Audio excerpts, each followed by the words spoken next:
All right. Thank you, everyone. Thank you to our audience, and greetings to all our esteemed audience. Thank you for joining us today, online and in person. We are here at the Nairobi Global Center. We are very pleased to be hosting you today. I am Murugi Dirango, the Director of Columbia Global Centers, Nairobi. CGC Nairobi is part of a network of 9 centers established by Columbia University to enhance shared learning and steer and deepen global dialogue on pertinent and emerging issues. One popular and engaging program the center has ran over the years is the African Book Talk Series, a virtual program that primarily features African authors and literature. Authors from around the world have graced this platform and share their work and exciting perspectives on how their personal, political, and cultural experiences drive their storytelling on both fascinating and critical matters of our continent.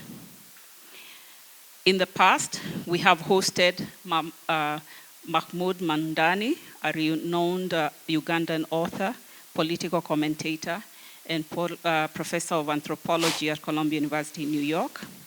We have also hosted several prominent Kenyan authors, including Irongo Houghton, Sunny Bindra, Nanjala Nyambola, Professor John Akama, who is presently the Vice Chancellor of Kisii University, and conservationist authors John Baria and Mordecai Ogada, among many others.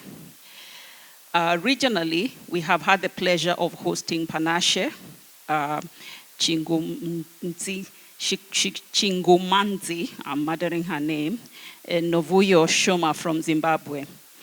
These authors represent just a few of the many established authors we have hosted in the past, and their work has not only shed light on the political, socioeconomic, and psychosocial issues our African communities are facing, but the discussions from these sessions have also provided valuable solutions for navigating various challenges we continue to face.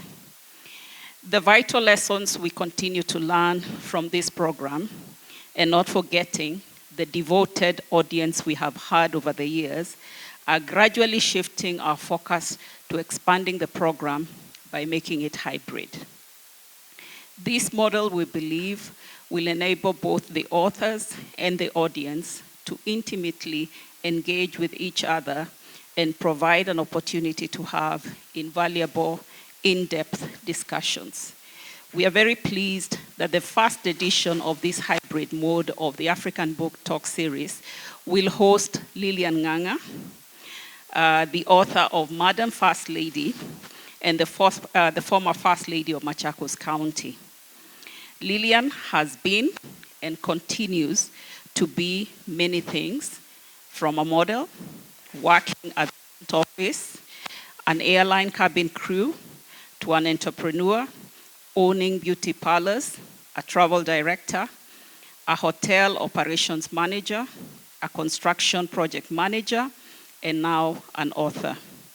She's the founder and CEO of the Lilian Ng'ang'a Foundation, which partners with like-minded individuals and organizations to cater to children in need and provide disadvantaged girls with sanitary towels across the country.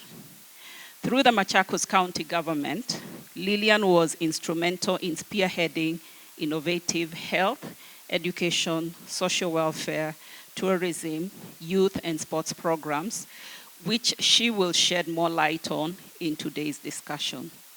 Lilian holds a diploma in hotel management, a diploma in the Spanish language, a bachelor's degree in travel and tourism, and a master's degree in project management. Wendy Njoroge will be moderating the discussion today. Wendy is a bookish curator, entrepreneur, community builder, podcaster, and reading advocate. Her work is invested in making African literature discoverable to a wider audience. We hope you find value in engaging with us today, and that you will join us yet another day as we feature another established author. We welcome you and thank you. And welcome Wendy to start the talk with Lilian. Karibu. Thank you so much for that introduction, and thank you so much to our guest Lilian for joining us in this edition of the Africa Book Talk series. And thank you so much, Colombia, for always putting together this forum where readers, but most importantly authors, can interface with their readers to to talk about their books, their processes, but mostly their inspiration for where the book has come from. And today's author is in good company. As you've heard, we've had a lot of great and illustrious authors in this session. And today's author is the author of Modern First Lady, My Work, Experience, Lessons as Machakos First Lady. Karibu sana, Lilian Ng'ang'a. Thank you, asante sana. Yeah. And I always like to start off with this question because it's always an interesting answer to hear how the author has come about to getting to the point that they're at. When you hold a finished product, a finished book in your hand, you could take it for granted, the process that it's taken to get here. So my first question to you is, what was the process like, writing the book from the moment that you knew you wanted to write a book, chronicling your experiences, especially for, with your, the lessons, the experience, and the work that you've done as the First Lady of Machakos. So from the moment you got the idea that I want to put this in a book for posterity, to the minute that the book was, like it's in my hands right now. What was that process like? Yeah. Very interesting. But writing it was very easy because it is your story you're telling, so it's very easy to just put it in paper. Yeah. The only thing that was a bit slow was the editing, because I wanted to sound it in my own language. Mm-hmm.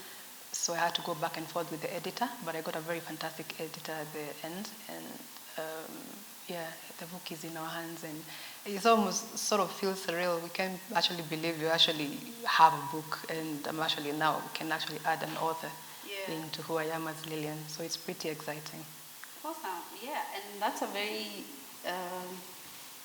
long and illustrious career that you've had thus far. Is it really? I think so. As I was reading the book, and even as Murugi, the director, was introducing you, just hearing the things that you've accomplished, the education that you've acquired, But first, I think I just want to invite the audience, especially the online audience, to leave your questions in the Q&A button. So just drop it in the Q&A button as opposed to the chat, and that will be able to see and bring it to the attention of the author.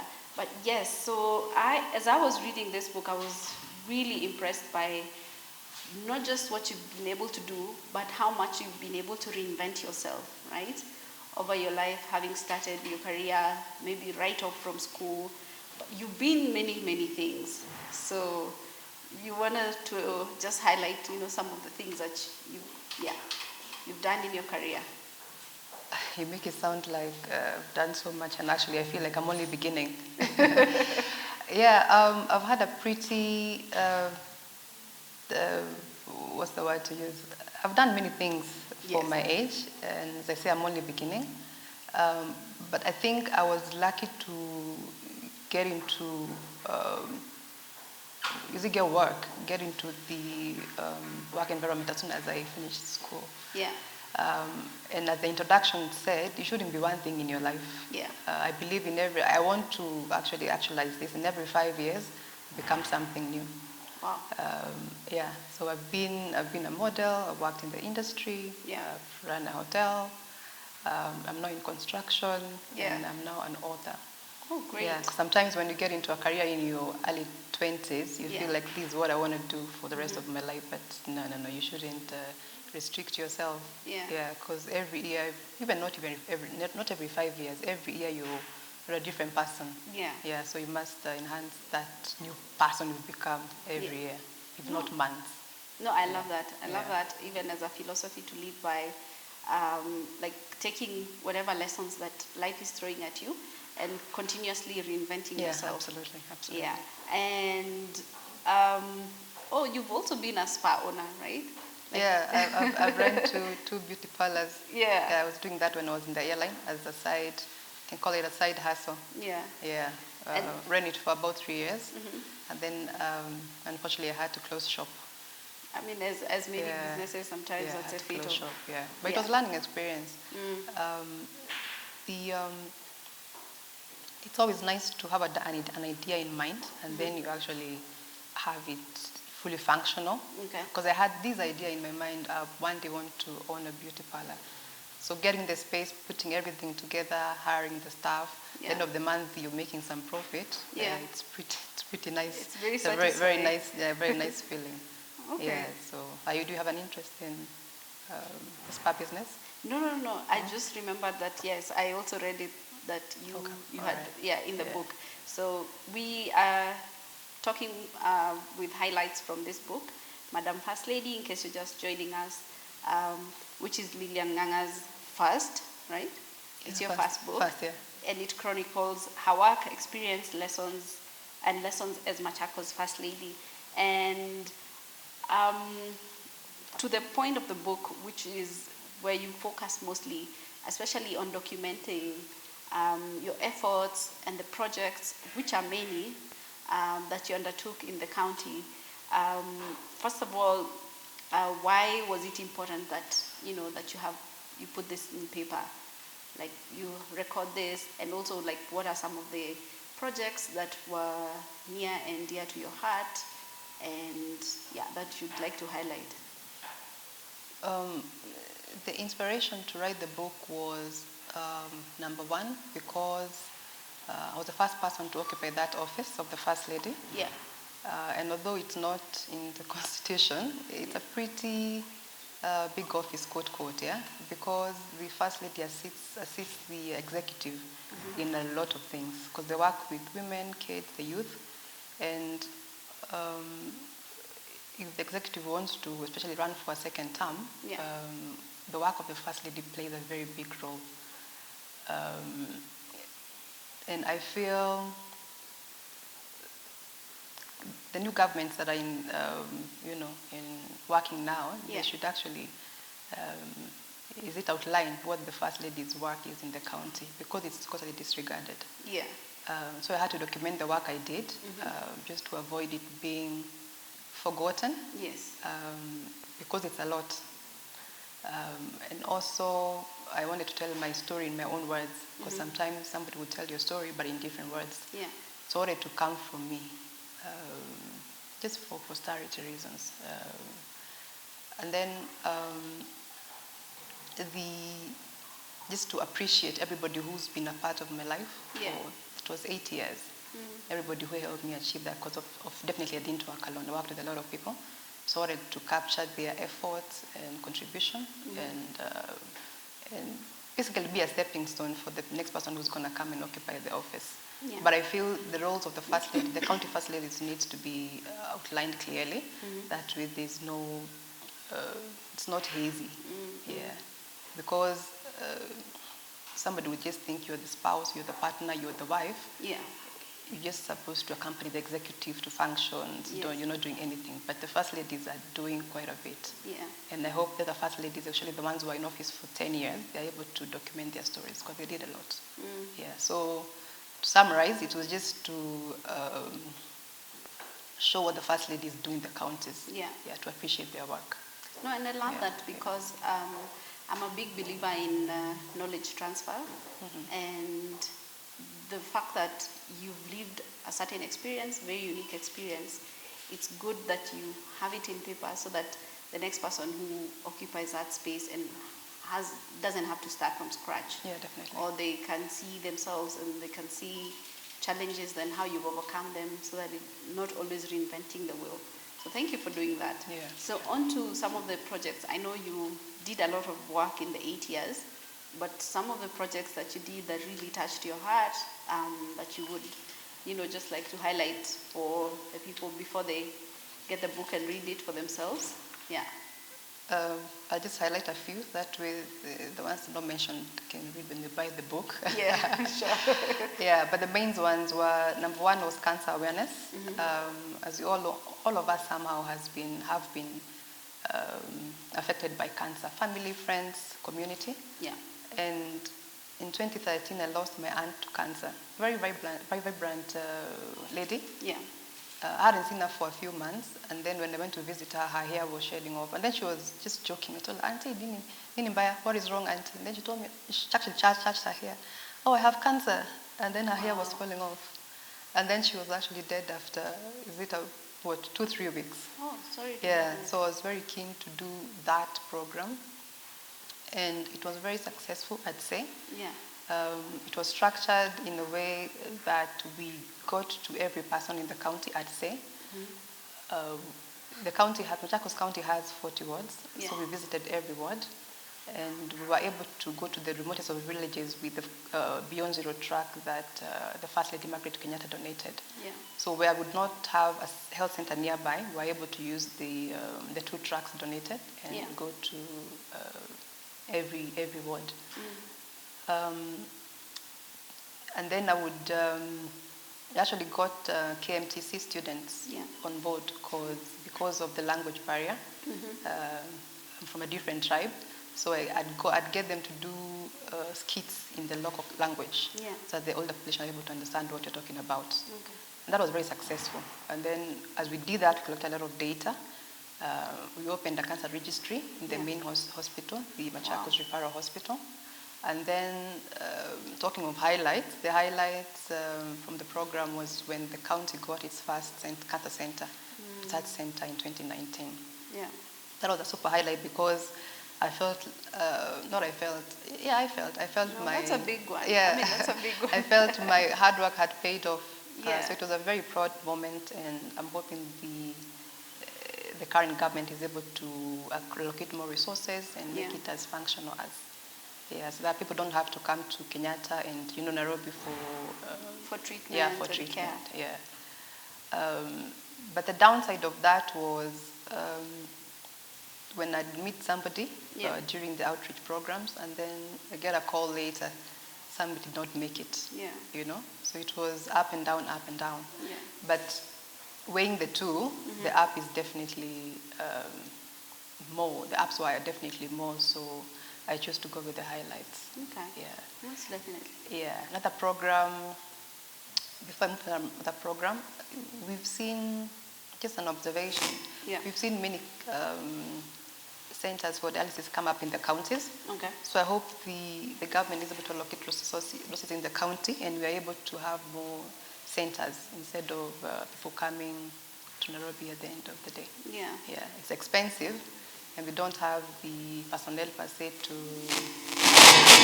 handle the cancer. But if the government can allocate resources for centers in the counties, it will be very, very, very nice. That will make me very happy. I know you're a big proponent of devolution. Yeah, too much. Yeah. I think it's the best thing to happen to Kenya. Yeah. And being on the front line, you must have seen what it's actually able to do when you get resources from one center point down to where the people need it. Yeah, I think now, been 10 years with the county government, there's not a village where they don't feel the government one way or the other. Yeah. I mean, because the normal was you feel the government when it's election time. They're coming to ensure you've registered to vote. Yeah. But now they come during, their services coming down to your door, which is very, very nice. Wow. Yeah. Great. So I'm seeing we already have a question from the online audience, and because it's touching on what we're talking about, I'll just read it out to you then. Maybe if you want to answer it now, or you can back it later. Yeah. So Amina says, congratulations on the book and the good work that you're doing, especially with the cancer centers in the county. You've inspired me to write my story. How long did it take you to write? And she said, you already answered the other question with regards to what inspired you to write. Yeah. So I think she's saying congratulations, and how long was the process for you to write? I know writing, there's the thinking about it, the rumination, and then there's the actual writing, then there's the editing. Yeah, so basically, like, how was it, what amount of time went into writing? Yeah. Writing was pretty fast. Okay. Yeah, I like to put so I like to journal a lot. Yeah. So writing for me was very easy, and because it's a story, it's your story, so it's easy to put it down in paper. So writing was easy, yeah, and eventually when the book came out, we didn't have to reorganize the chapters because it was very clear in my mind how I wanted it to flow. Yeah. So it was pretty easy. Okay. And interesting to see actually I can actually write. Oh, that's nice. Yeah, it was good to discover that side of me. Yeah. Yeah, pretty interesting. In fact, I wanted to ask that because for some of the recollection, it's very crisp, you know? Yeah. I mean, if you asked me what I was doing like 3 months ago, I probably would remember. Yeah. But now it makes sense that if you are journaling, then you're able to like have a lot of details. So are you also able to like go back to your journals? No, I don't Maybe mean to, like, journaling the experiences of the First Lady. Okay, Just okay. personally. I like to journal I my see. thoughts. Okay, Yeah, okay, yeah, okay. yeah. Okay, good stuff. Then the other thing that after this, or even during your time as First Lady, you founded the Lilian Ng'ang'a Foundation. I like to go back to the project. Oh, yes, Yeah, please. because Yeah. I only spoke Oh, yes, about we one. only spoke about the cancer center. Yeah. Yes. Something else, Please. I just mentioned a few. I was so when I was doing the cancer awareness, and that was for 5-6 years. It was a long program, yeah? Yeah. I noticed that the hospitals have CCC centers, but they're never at the front. Those By are CCC, you mean? the comprehensive care centers for Okay. people who are living with HIV. Okay. Yeah. So I did some bit of HIV awareness, but that has been done a lot in the country, so it wasn't a bigger program. Yeah. But then from that, I realized how, would I use the word disorganized we are? You know, the hospitals were very disorganized. Okay. And I have an eye for detail, and I like order. Yeah. So I came up with a program, and we called it the Health Innovations Program. Okay. The county has 30 health centers. Yeah. So we renovated them from the road to the gate. Because sometimes when you go to a health center, you don't even know there's a health center. Yeah. You know, there's no gate. So we renovate that, make it very nice. Yeah. Fix the road. Then once you get to the gate, even as a patient, you want to... You feel already cared for. A bit, yeah. Okay, in the hands of a competent. So we got a new gates for people who didn't have gates. We got the fences. Then at the gate till we build gate houses for the watchmen. Sometimes you fix the health centers and the watchman has nowhere to rest. Yeah, So the whole day they're in the sun, or when it's raining, it's just something different. Yeah, that's very thoughtful actually. Yeah, so that was ensured in every health center. And then now from there, what do you see? Yeah. You don't go to a hospital and then you find garbage at the entrance. You know, so we did some bit of landscaping, and then you'd find people had to wait in the sun. They didn't have waiting bays. You know, so I was very keen on the waiting bay areas for some reason. Because if you're sick, you don't want to go and stand in the sun again. Exactly. You know, Yeah. it's a small health center. You need somewhere to wait, comfortable, before you're seen. So we did waiting bays for the health centers, and then even to add where the fans allowed, we got some TV. Oh wow. Yeah, TVs for some of the waiting bay areas. Yeah. And then just to summarize, I was very keen on the service sequence. When you get to the health center, where do you go? Where do you start? You know, so you get your vitals taken. Yeah. Then That's a the next room should not be the pharmacy, it should be the triage. Yeah. Then you see the doctor, and then now you go to the pharmacy or the lab. So I was very keen to ensure there's a flow of services. Yeah. And that worked very well, you know. And I hadn't thought about that, like a sequence of service, like until I saw, I read it in the book, and I'm like, oh yeah, that makes actually a lot of sense. That you know that we should there's no also zigzag. thinking about, Yeah, yes. there's some bit of order. So when you're in the lab, when you're in the pharmacy, you're picking your drugs to go back home. Yes, you're exiting. Yeah. It was very fulfilling because I got the local people to come on board, got their views because the centers are different. They give their views, and then we hired local people to do the work. Because you'd get into an office, a doctor's office, and then there's one I went to, and then the room had calendar. A calendar from the previous year with a portrait of President Kibaki. Oh, wow. And I asked, I want to understand, you've never noticed you have...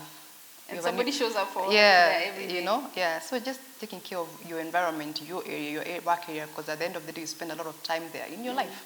Wherever you work, you need to make that space as comfortable as like you would make your own house. You know? Just fix the hanging wires. I hate hanging wires. You know, fix the floors, and then we also did the kitchen for the staff, because you don't want to fix the patient area and then you don't care for the people staff. that actually care. So we're very keen to fix the kitchen and ensure they have a resting place. Then after the project was done, we did sort of like a survey after, and there was some bit of pride, some bit of ownership that actually contributed to this health center becoming better. And then just to spice it up, we had a group on WhatsApp. Oh, yes. So every health center would send the photos of works done every day. You know, because I had promised a gift for the best health center. So that motivated people to actually work harder. And then you see, this one is doing better than we are, so you want to, do better. You know? But overall, everybody was very cooperative. And the learning from that was people just need a bit of guidance, you know? I wouldn't say they don't know, but just guidance. Just tell them, if this was moved here, it will look better. And it's for you, for your own good, because this is where you spend your time. If you work in an office and the bulb is burnt, you wouldn't have to spend 100 shillings and fix the bulb. You don't have to wait for the funds from the center to buy the bulb, you know? So I hope they've maintained the centers. Maybe one day I'll do a visit. But that was very fulfilling to see. You know what I like about that approach is that you are tasking the people, first of all, to own it. And then to actually bring it from where it was to where it needs to be. And that way, I believe that's a better approach to lasting change, as opposed to top down, you know, like, you know, this is a bigger office saying that you must do everything. So, because once you leave, then it's your project. There's no sense of ownership. Great. Okay. And any other highlights you want to touch something else we did was gender-based violence, just awareness, because it affects us one way or the other. And the highlight from that program was the county building a safe center. The thinking behind that was when you have a case in the home, you're able to come there as a woman, not forgetting the men, because sometimes men are forgotten and they're also going through the same domestic violence. You come to the center and you're able to acquire a few skills that when you go back home, you have something that can help you earn a living when you go back home for yourself and your kids. Or even just a safe haven. You know, because sometimes most people don't have anywhere to turn. Or maybe their circle is aiding, you know. There's always the belief that we should stay and sort it out, even when you are the one, you're the victim, right? So even having a place where they can go and, you know, rest or know that there's somebody who will not judge me and who will open their doors. So thank you for that. But we noticed when we were doing the program that most people would because we worked with the police and the courts to ensure justice is served. Most guys would just withdraw the cases, and then the reason would be, I went to the pastor, Kasema, we need to forgive and forget. You know, my parents said, your mother, your father don't live with you. It's true. Your pastor is in his own house. You're the one who's being battered day after day. So, Yeah. yeah, the highlight was having that center done. And once it's open, it would be good to check on it later, see how it's functioning. Yeah, but that was a super highlight. Great. Super highlight. And I think that's a kind of even a game changer in terms of how we address social issues, because rhetoric goes so far, right? When we say end GBV, what does that look like for a person who's going through it?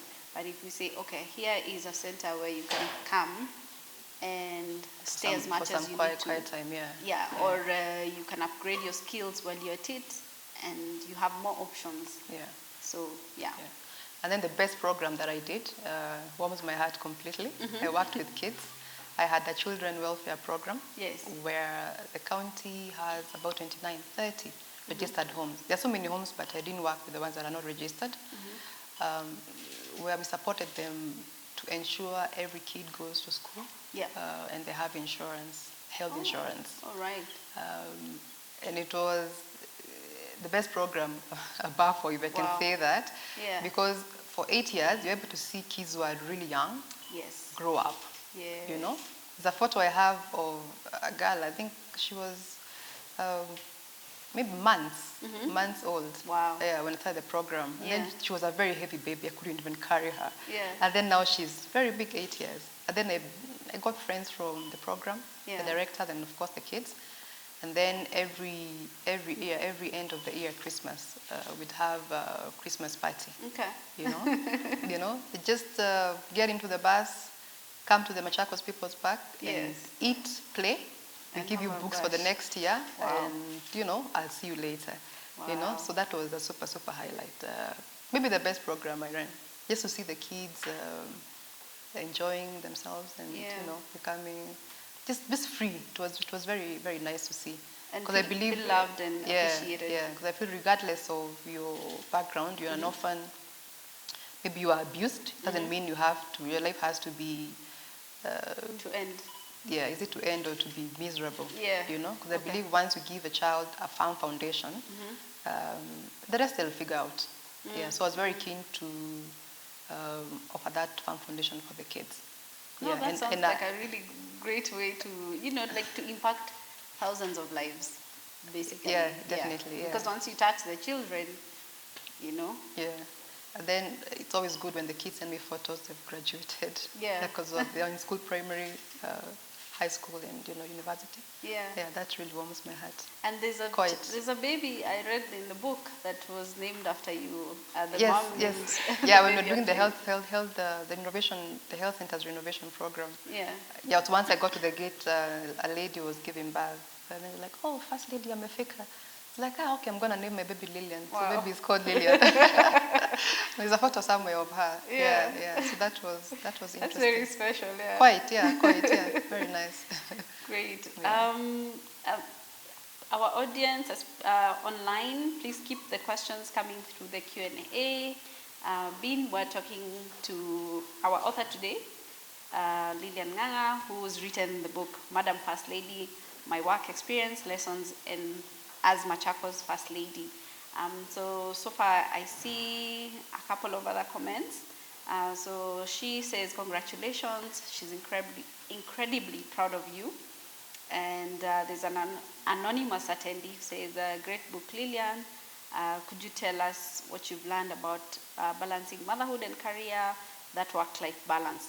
So I think we could come to that, maybe somewhere towards when we get to that bit of lessons and balancing. So that's what I'm seeing, or what I'm getting, what I'm hearing you say, and what I've read from the book is really a life of service and a life of focusing on people.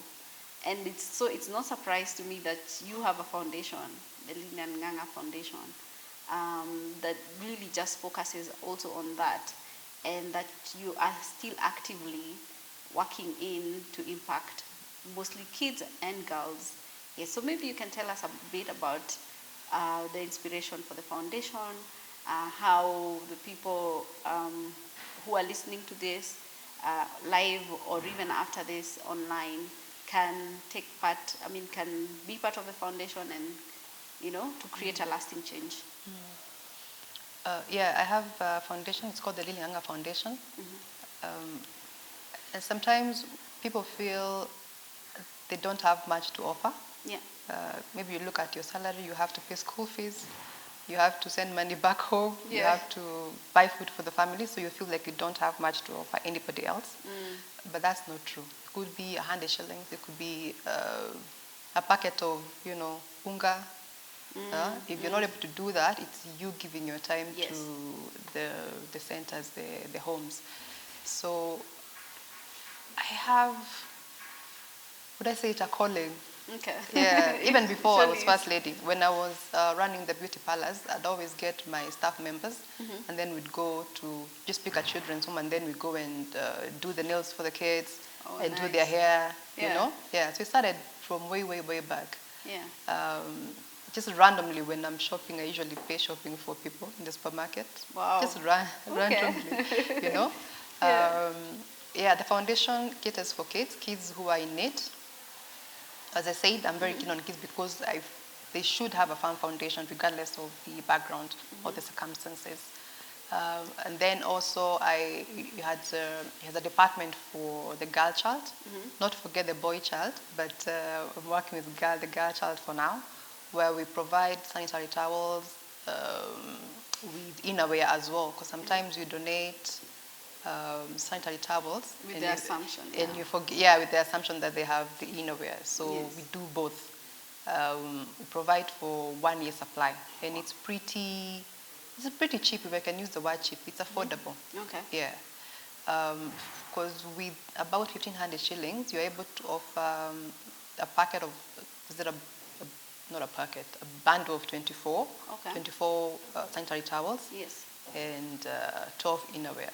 Wow. Yeah. Okay. So Wendy, I'm sure if you spared 1,500 shillings, a girl stays in school for the whole year. I mean, for the 3 terms. So right after without this. having, right after without this. having to miss school. Yeah. So there are details on how people can contribute. I have a phone number. Yes. There's a pay bill.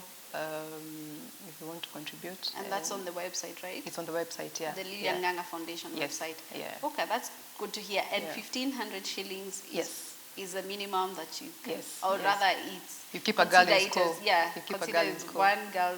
Yeah. So because when so if you at least you do, I'm just challenging the people on in the audience. Just go online right immediately after this conversation. Look for the Lilian Ng'ang'a Foundation website and make sure you make that donation.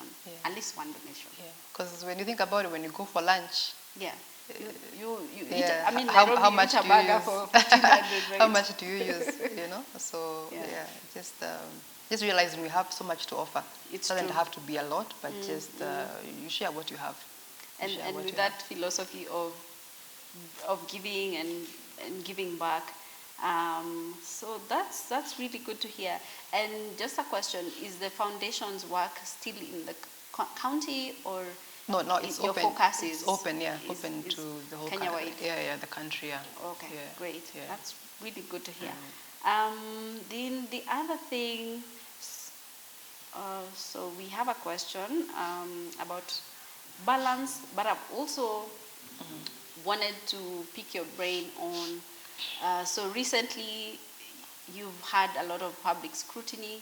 You've been in the limelight for many, many reasons. And I like that you've written this book because if somebody wants to get your opinion and your idea on something or establish something that concerns you, then they can read it and find out they should. what you have to say or what you think about a certain thing. But even beyond that, what are some of the ways that you've taken care of yourself? What are some of the communities maybe that have held you together, that have kept you grounded, because it could be a lot to, like read yourself in the news and you're like, no, that's not me. So so what are some of the ways that you care for yourself, or you have people that care for you? I think I think if you know who you are, which is a learning process, of course, you're not too bothered by What other people have to yeah, say, or what people's they opinions, think. but of course they're entitled to their own opinions. But yeah, if you know who you are, you're not shaken as much. Yeah. Yeah. Okay. When I feel a lot of stress, which is hardly ever, Okay. I try to put myself in their shoes and try to understand what they would be going through for them to react a certain way. Yeah. Yeah, but the scrutiny, the public, it comes with that. Okay. You can't separate the two. Yeah. Yeah. But you do run, and you're very. Yeah, but running I don't run to relieve any stress. I run because I love it and I enjoy it. Yeah. Yeah. Yeah, I'm not too bothered by the scrutiny. Okay. It's actually good. It's, yeah, it's good to see how people think. Okay. Yeah. No, that's a very. Yeah, it's good to see how people think. Sometimes it's not very. Is it encouraging? It's not. People don't say very kind things. Yeah. But usually it's okay. It's okay. If you're in the public, it comes with you being in public. Comes with the and territory. You can't control what people are saying. So yeah, it's part of the package. And it's not even a reflection of who you are, because you know who you are. Yeah. Right? Yeah. Okay, great. On the book you touched on being an introvert and being like thrusted into like a public-facing job or role. So do you have any tips for people that are introverted? Like, what are some of the ways that, that you've been able to live with your natural disposition, but still, face people, interact with people, and all that? They're not tips really. Yeah. But I did struggle a bit with, speaking in public when I got into that role. But then it becomes easier. It becomes easier if you're clear on what you want to do and how you want to do it. That it is you're running the program. Yeah. Because otherwise, if it's just do this, you get too bombarded with so much information that you don't know where to start. My programs were very impactful and very broad, but then again very small. I worked with very few people. I didn't want to be overstimulated. Okay. So, and then, because I felt it wasn't really, I wouldn't call them quote political it's more as much. Yeah. So I sort of discouraged the community, not the community. Like when you go to a town, there are all these people who are on the bus station, they'd come and then they'd want you to leave them something. Yeah, so I restricted that to from them coming to, So they were very like town hall. Okay. Yeah, more impactful, where you more intentional. Yeah, you'd engage with the audience better than just going and doing a program. You just live with everybody. Yeah. And then just to go back on the programs, the program that I did that was called we basically had the tracks. That was after now the cancer awareness and HIV and everything else, where the Beyond Zero track would go to the wards with a few nurses. They'd go to a ward and stay there for about a week. A week, and then now everybody from that particular ward would come and get tested. And so if you have minor ailments, you don't have to go to the center. You're able to be treated in the whatever. Okay, in the van, yeah. But there's no tip really. You get you wear the shoes. You adjust, yeah. But then of course be very clear on how you want to run your programs. Yeah.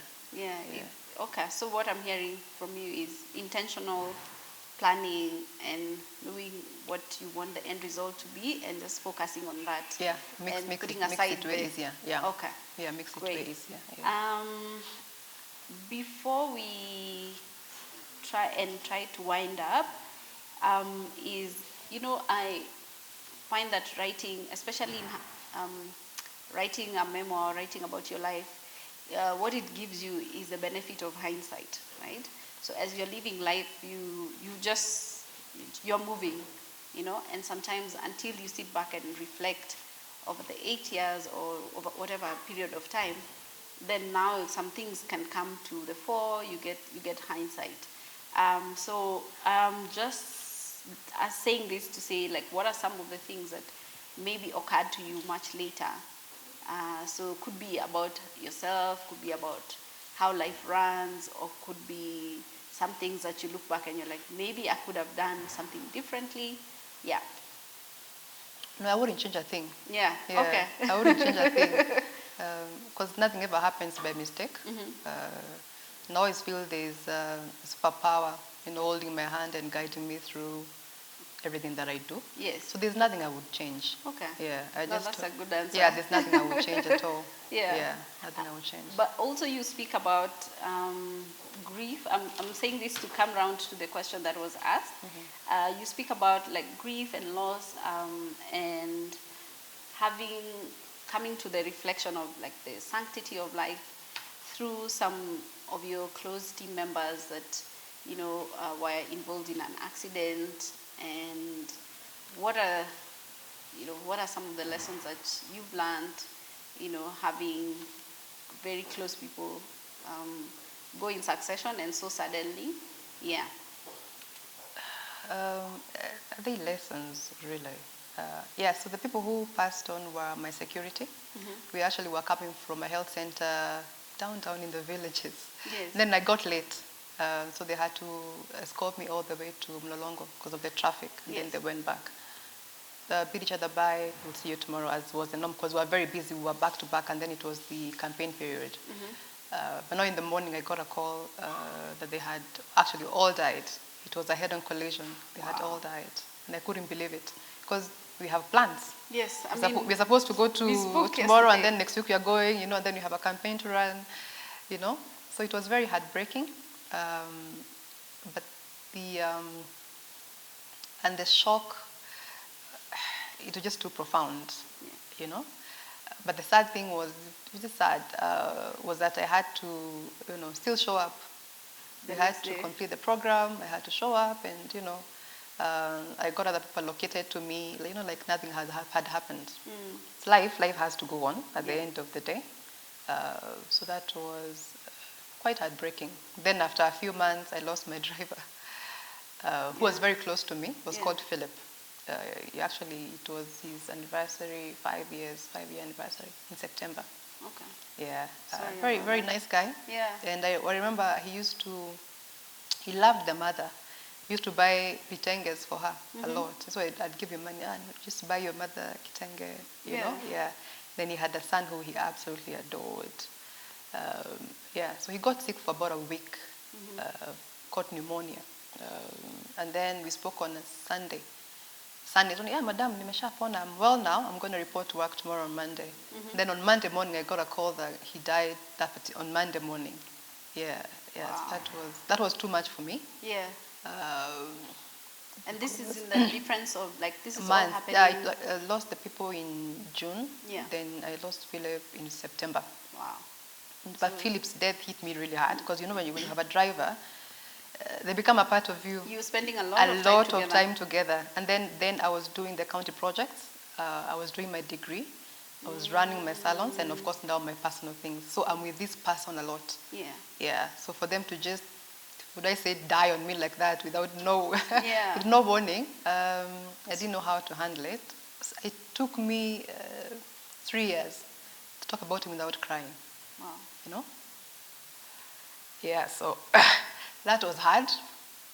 And the lesson from that was how life is so fragile, And the realization that once you die, you're replaced as soon as, Yeah, and sorry to take you back there. I realize it's still like a really weighty thing. Quite, yeah. And to come back to that. But yeah, you're right.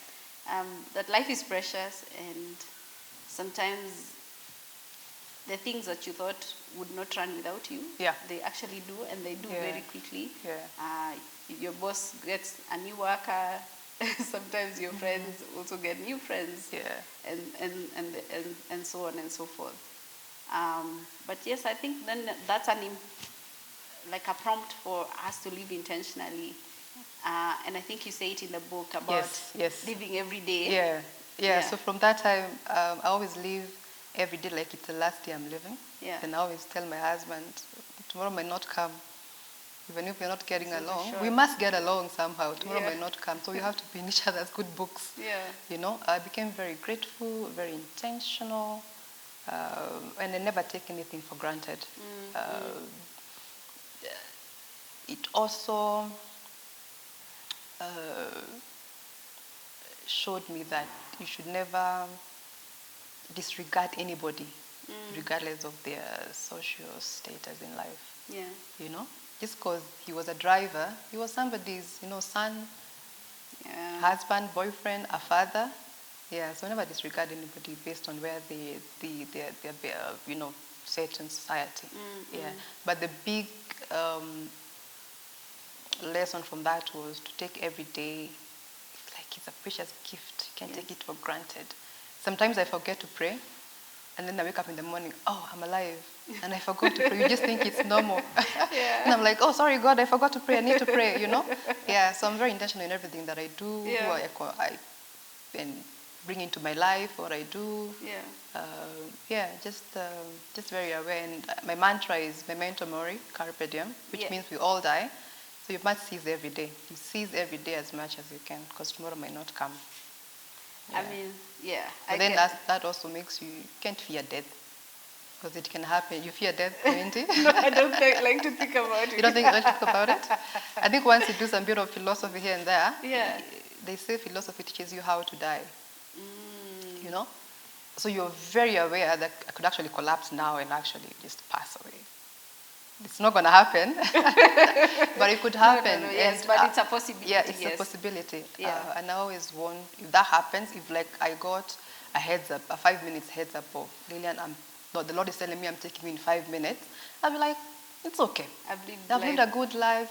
I'm happy. It's okay. It's fine. We can go. Yeah. I mean, that's a lesson to live by. But it's good you mentioned philosophy, that which you've also mentioned in the book, that you read philosophy, which is not very many people that, but you preface the book as well with a reference to one of my favorite authors, Chimamanda Ngozi Adichie. So I suspect you're also a reader. I read quite a bit, I'm always reading 3 books at a time. Oh, wow. I have a book in every corner of the house. Okay. Yeah. So if I read the quite kitchen, a bit. There's a kitchen book. The kitchen, no? No, I'm just saying for example. But everywhere else, I have a book somewhere else. Okay. Everywhere else, Oh, I like to read quite a bit. Wow. Yeah. Okay, that's inspiring to know. So I think maybe we can almost bring that to a close with, would you like to take the last question, which is asking how would you balance all of that, your work life and everything else that you have going. And before I let you answer, we've been speaking to Lilian Ng'ang'a, the author of Madam First Lady. This book is out since June. Yeah. June this year. Yeah. Make sure you get a copy. Get a copy of the book. There are a lot of lessons on living, on reflection, on reinventing yourself. And I think, there's a question that I had asked, like how do you do all of these things? Because like you've alluded to, you also went back to school throughout this whole time, right? You went back to school and got your master's, and we can already see all these other programs that you're running. So how do you keep it all balanced? And that's a question from the audience. It's a different season, because I just got a baby. Congratulations. I have a newborn, thank you. He's turning 3 months, about 3 months. Oh, that's a very, so the hard brand part new is, baby. So the hard part is having to leave him in the house, because I have to go back to work. Yes. But it's part of life. Yeah. It's part of life. But the balancing is not as hard. It's not as hard. It's manageable. And I'm excited to see how this turns out. Being a new mother and work, it's exciting. I'm looking forward to this new season in my life. Awesome. Yeah. And happy for you. I love the dedication on the book, which says, "For my child, with you I open a new chapter. Let's paint the pages." Absolutely. I can't read Spanish, but there's something that's... Yeah, that means yeah. Yo te quiero mucho. That means I love you very much. Oh, great. Yeah, that's in Spanish. I love Great. Spanish, yeah. Awesome. And with that, I think I would just like to bring this to a close. Our first hybrid event with the Africa Book Talk series at Columbia Global Centers. Thank you once again, Columbia, for this opportunity to host authors, to speak to them about their books, their work, their life. And there's always something that you can take from the next person, a lesson, a reflection, an inspiration. And I hope this has been exactly that kind of a talk for you. And after this, I expect that you get yourself a copy of the book, and see you on the next one. Bye, everybody. See you on the next Africa Book Talk series when we speak to the next author. Asanteni sana.